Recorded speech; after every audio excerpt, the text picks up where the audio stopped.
আশা করি সবাই ভালো আছেন। আজ আমি একটা গল্প নিয়ে আসলাম। গল্পটা হলো একটা ছোট ছেলে। তার ছিল একটা স্বপ্ন, একটা বাইক হবে, উড়ন্ত হাওয়ায় উড়ে বেড়াবে।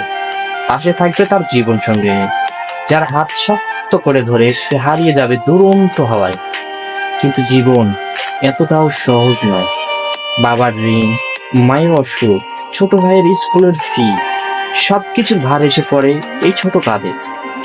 ক্লাস শেষ করে সে কাজ করে, রাত হলে বাজার ব্যাগ হাতে বাড়ি ফিরে।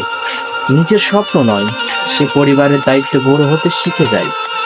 তবুও একা চুপচাপ আকাশের দিকে তাকিয়ে ভাবে, একদিন বাইকটা হবে, আর পাশে থাকবে সে যাকে আমি ভালোবাসি।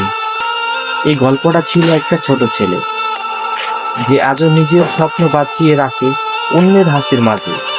আর তুমি যদি এখনো শুনছো, তাহলে অন্তত একটা লাইক দিয়ে বলো, স্বপ্ন দেখা কখনো ভুলো না। ধন্যবাদ।